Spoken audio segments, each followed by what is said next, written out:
Aleluia, glória a Deus. Boa noite, minha igreja. Quero saudá-los com a graça e a paz de Jesus, amém? Vamos louvar ao Senhor? Vamos ficar em pé. Tem alguém do seu lado? Boa noite, graça e paz. Que Deus te abençoe nessa noite, derrame o óleo de alegria sobre a sua cabeça, ministrando a tua alma, teu coração, no nome de Jesus. Que seja uma noite de edificação para cada um de nós, na palavra do Senhor e no Senhor da palavra.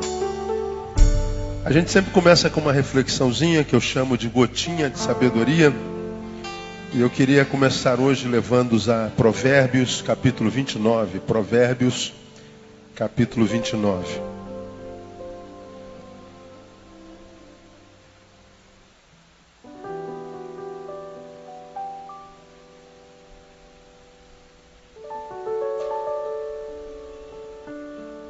Hoje me foi enviado uma pesquisa que é o novo quadro que registra a realidade da saúde emocional no Brasil, do último censo. E o último censo diz que os doentes mentais multiplicaram-se na última década mais do que nos últimos 40 anos. Nós temos mais doentes mentais na última década, pessoas adoecendo mentalmente nessa última década do que nos últimos 40 anos. Em 40 anos nós tivemos menos doenças psíquicas, pessoas que entraram para o quadro da loucura mesmo do que na última década. Essa última década foi uma década de grande evolução da doença mental no Brasil e não só no mundo, no Brasil em maior escala. Eu fiquei impressionado, talvez eu toque nesse assunto outras vezes durante o ano. E a gente que lida com gente, não precisa lidar com gente, você é gente, trabalha com gente, anda na rua o tempo inteiro, tem família, tem irmãos, amigos. E é impressionante como a gente vê gente enlouquecendo, gente pirando mesmo. Como a gente vê pessoas perdendo o controle, tendo surtos. E algumas surtam e vão ao médico, tomam remédio e se equilibram. Mas eu tenho acompanhado, tenho sido testemunha de pessoas que estão enlouquecendo e não voltam mais. É assustador. É simplesmente assustador. E os especialistas, à luz dessa nova perspectiva da saúde mental no Brasil, estão lá bolados, intrigados com o que está gerando tanta loucura, tanto desequilíbrio mental. O desequilíbrio mental não é um surto emocional, ou seja, eu fui acumulando, fui sendo tomado por estresse, por adversidade, e não tive um cano de descarga, eu não desemboquei em algum lugar, não tenho lazer, não tenho exercício, não tenho prazer. Então, de repente, eu tive uma síncope. Bum, estourei, matei alguém, fiz uma besteira dessa danada e depois eu volto. Meu Deus, onde é que eu estava com a cabeça? Não, isso não é demência, isso não é deficiência mental. Isso é uma síncope, isso é um surto de desequilíbrio temporário, mas que foi um produto de estresse. De alto impacto antagônico. Mas a doença mental é tirar a saúde do lugar. É perder a saúde mental mesmo, desequilíbrio. Não é um surto que eu vou lá, faço uma besteira e meu Deus, não, eu vou e não volto mais. E os especialistas estão impactados, querendo saber o que de fato está acontecendo. Estão estudando. Bom, eu leio o Provérbios 29 e ouso, mesmo com risco de ser mal compreendido, tentar entender a questão. 29 de Provérbios diz assim, versículo 1. Aquele que, sendo muitas vezes repreendido, endurece a cerviz, será quebrantado de repente, sem que haja o quê? Cura. Vou repetir. Aquele que sendo muitas vezes repreendido, endurece a cerviz, será quebrantado, quebrado, de repente, sem que haja cura. Repita comigo, sem que haja cura. Vai ser quebrantado, quebrado, arrebentado, adoecido, sem que haja cura. Por quê? Porque foi repreendido, não ouviu, endureceu o coração, endureceu a cerviz e adoeceu, sem que haja possibilidade de cura. Senta um pouquinho. Vamos tentar entender isso aqui um bocadinho.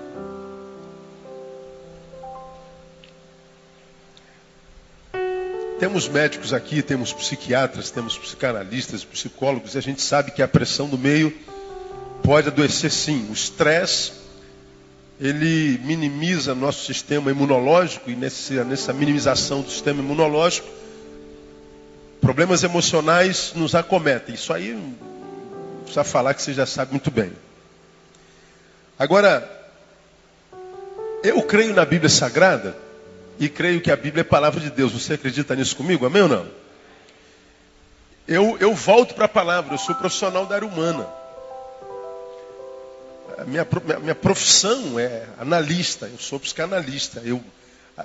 Minha função, minha formação é humana, psicológica.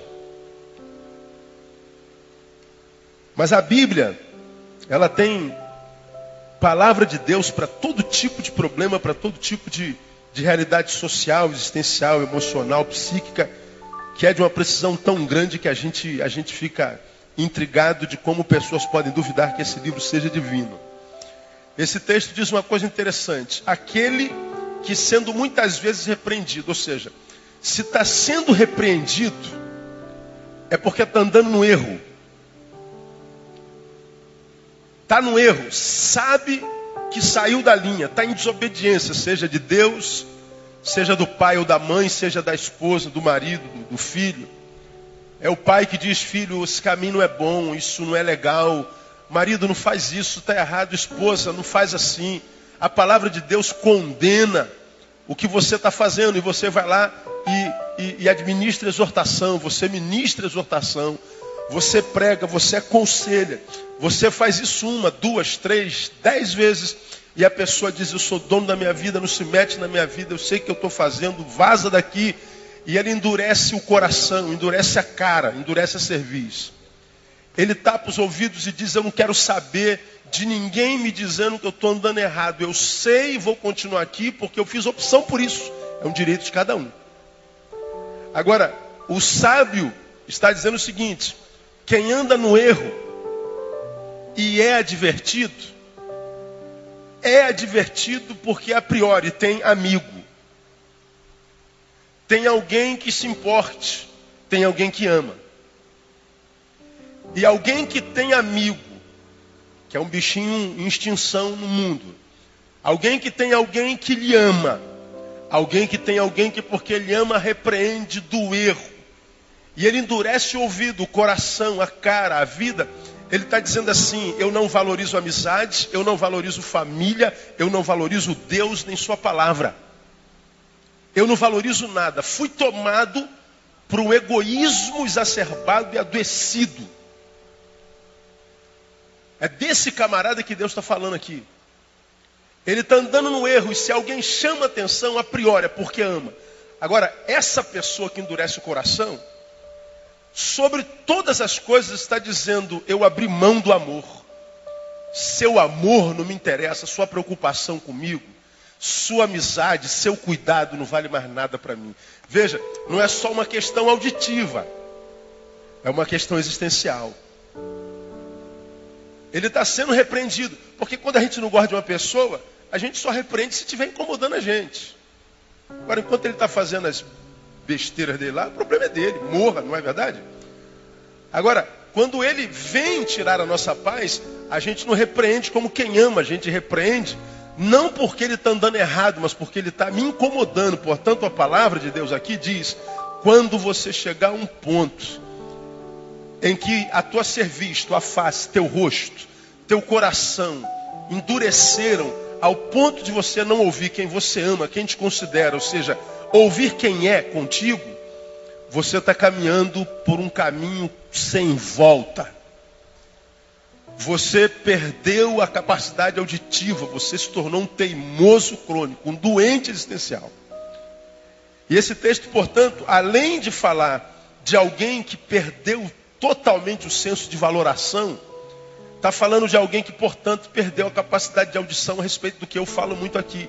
Perdeu a capacidade de ouvir, acabou. Primeiro, no mundo espiritual, porque a Bíblia diz que a fé vem pelo ouvir. Não ouve mais, não há mais ação de Deus na vida. Não há mais ministração e a bênção da fé, que é um dom de Deus. E nós já aprendemos muito sobre fé. E esta é a vitória que vence o mundo, a saber, a vossa fé. Se eu não tenho fé, perdi a audição, a fé entra pelo ouvido, eu não consigo mais vencer o mundo, logo o mundo me vence. Então eu vou passar pelo mundo como um saco de pancada. Por quê? Porque a fé entra pelo ouvido. Quando a pessoa perde a capacidade auditiva, ela perde o poder espiritual. Poder espiritual que vem como algo secundário, porque nós já falamos da doença emocional, já não valoriza quem ama, quem exorta. Então a pessoa, quando ela perde a capacidade auditiva, irmão, ela não está se mostrando só uma pessoa teimosa, ela está mostrando-se uma pessoa adoecida no senso de valores, doente. Uma pessoa em quem Deus não pode mais agir, porque Deus age pela fé no coração, que entra pelo ouvido. E essa pessoa pode se quebrantar, se quebrar, adoecer, sem que haja cura. Quando eu peguei essa pesquisa do novo mapa da doença mental no Brasil, me assustei. Em 10 anos, mais doentes mentais do que nos últimos 40 anos. O mapa da saúde mental no Brasil comprova claramente que a sociedade está perdendo sentido. Bom, isso não é novidade, porque basta a gente olhar para o fruto da nossa sociedade, não é verdade? Está uma loucura. Agora, por que isso de alguma forma deveria nos preocupar? Nós fazemos parte dessa sociedade. Todos nós temos limites. O próximo desequilibrado pode ser eu, pode ser você. O próximo a perder o sentido pode ser um filho seu, um marido seu, uma filha tua. Alguém que você ama. E onde é que esse negócio começa a se instaurar? Na capacidade de ouvir. Irmãos, essa geração não ouve mais ninguém, não respeita mais nada. Os filhos não obedecem mais os pais, as esposas não obedecem mais os maridos e vice-versa. O diálogo hoje é através do grito. Toda vez que a gente grita, a gente está dizendo, nós estamos perdendo a capacidade de comunicação. Não existe mais obediência em primeira palavra. Faça isso. Sim, senhor. Não. Você tem que falar 1, 2, 3, 10 vezes. Você tem que repetir. Porque o ouvido parece que está perdendo sentido no corpo. Devíamos ouvir o dobro do que falamos, porque só temos uma boca e 2 ouvidos. Mas nós falamos o triplo do que nós ouvimos. E essa palavra, e junto com o mapa da saúde mental, me assustaram demais, porque além disso que eu já estou mostrando a vocês, há outras 2 verdades que já está implícita no que eu acabei de falar. Primeiro, que a incapacidade de ouvir, ou seja, a teimosia, pode gerar enfermidades psíquicas e espirituais incuráveis. Vai adoecer, vai quebrar, sem que haja cura. Essa palavra é da boca de Deus, é de Jeová Rafá. Essa palavra sai da boca daquele que diz, eu sou o Senhor que te sara. E embora seja o Senhor que te sara, você vai adoecer sem que tenha possibilidade de cura. Simplesmente porque não usa isso aqui, ó. O orelhão que Deus deu para a gente. Perdemos a capacidade de dialogar. Toda vez que a gente entrou em litígio, a gente fala muito sobre isso no curso de noivos, diálogo conjugal. Nós entramos no litígio e temos que sentar para conversar. A conversa continua litigiosa e beligerante, em guerra. Porque a gente não sabe mais dialogar. O diálogo hoje, para muitos casais e seres humanos, não é mais diálogo. É um monólogo feito por duas pessoas. Qual a diferença do diálogo para o monólogo? Diálogo é quando eu sento com uma pessoa, estamos em litígio, imaginemos nós. Eu vou conversar com ela desarmado, totalmente desarmado, para que, quem sabe, ela me convença de que eu estou errado. Isso é diálogo. Ela vai desarmada, vem desarmada, aberta para, quem sabe, ser convencida de que ela está errada.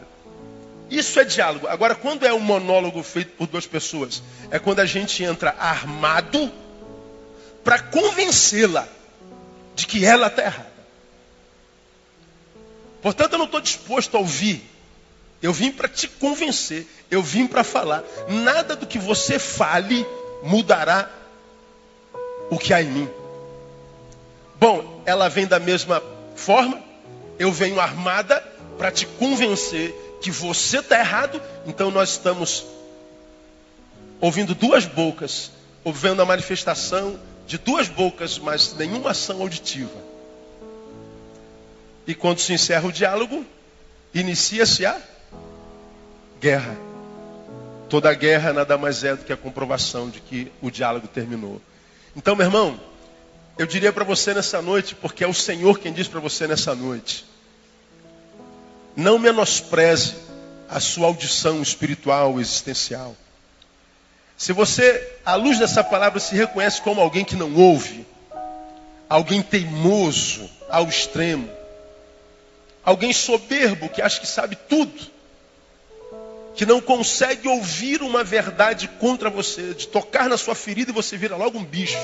Você não sabe ouvir? Então saiba que você, mais cedo ou mais tarde, quebra, sem que haja possibilidade de cura. E esse quebrantamento, na minha perspectiva, é biopsíquico espiritual. Esse mapa da doença mental, para mim, é a comprovação cabal de que a palavra de Deus é de Deus. A teimosia pode gerar enfermidades incuráveis. Por último, a saúde biopsíquica espiritual de uma pessoa tem a ver com a sua capacidade de obediência, portanto. Se a teimosia adoece, a obediência cura. Obediência tem a ver com o Espírito Santo, santidade. E a rebelião tem a ver com quem? Com Satanás. Carnalidade. O diabo se tornou diabo a partir da sua desobediência, a partir da sua rebelião, a partir da sua soberba. Então, quando a gente obedece, irmãos, nós estamos desenvolvendo um ato espiritual. Não importa a quem a gente esteja obedecendo. Se é superior a gente tem que obedecer. Se é igual a gente, está com a razão, a gente tem que obedecer. Se é menor que a gente, o que diz tem sentido, nós temos que ouvir. Porque a obediência glorifica o nome do Senhor Jesus. Melhor é obedecer do que sacrificar. Eu não quero sacrifício de vocês, eu não quero loucura de vocês, esforço. Não, eu quero que vocês obedeçam. Obedecer é melhor do que sacrifícios. Porque a obediência glorifica o nome do Senhor. E a desobediência, a teimosia adoece. E pode adoecer sem que haja cura. Você conhece algum filho, irmão, na história da humanidade, que tendo desobedecendo pai e mãe se deu bem? Você conhece algum crente que tendo desobedecido a palavra, sendo rebelde ao Senhor e aos seus profetas, que conseguiu ir a algum lugar com saúde? Você conhece algum sucesso de rebelião na história da humanidade? Não existe. Agora, na obediência, a recompensa. Esse mapa da saúde no Brasil, com certeza eu vou tocar nele durante esse ano, compartilhando com vocês, porque ele me preocupou bastante. Deve mexer contigo, deve mexer conosco. Porque a gente não pode perder a capacidade de ouvir. Bem-aventurado é o homem que tem um outro homem, uma pessoa que ama, que diz assim: não faz isso não, cara, está errado. Filho, amigo, amor, está errado. Pensa bem, raciocina mais um pouco. Não faz assim não. E se está falando contigo, é porque ama. Não despreze o amor de alguém que te ama. Porque o amor está esfriando na terra. E que ainda tem algum resquício dele ao seu redor, devia levantar a mão para o céu e dizer: louvado seja o Senhor por esse amor que direcionam a mim. Porque por se multiplicar a iniquidade, o que aconteceria? O amor de muitos esfriará. Preguei sobre isso domingo. Um palavrão, não foi verdade? Então, cuidado com o teu ouvido. Quando você for tratar da tua audição, não usa só cotonete. Pensa na audição espiritual, da audição existencial. E quando você for repreendido por alguém, mesmo que você fique irado, tente controlar a sua ira. E diga para si mesmo, pergunte para si mesmo: será que essa repreensão tem sentido? E se você vir que tem sentido, obedeça. E obedecendo você não vai se arrepender. Vai gerar saúde na tua vida no nome de Jesus. Como você tem aprendido, para mim a fé nada mais é do que a capacidade para remar contra a maré. A maré que a gente está vendo nesse mundo é de morte, é de doença. É de perdição, de desconstrução. Capacitados pela fé, a gente rema contra a desconstrução, contra a morte, contra a doença, e a gente vai andando em vitória no nome de Jesus. 1000 vão caindo do nosso lado, 10.000 vão caindo à nossa esquerda, mas nós continuaremos a não ser atingidos no nome de Jesus. A fé vem pelo ouvir. Que Deus te dê a capacidade de ter um ouvido que ouça, e que essas orelhas na sua cabeça não seja só para pendurar brinco. Em nome de Jesus. Recebe essa palavra? Amém ou não? Aplauda o Senhor por ela. Vamos ficar em pé.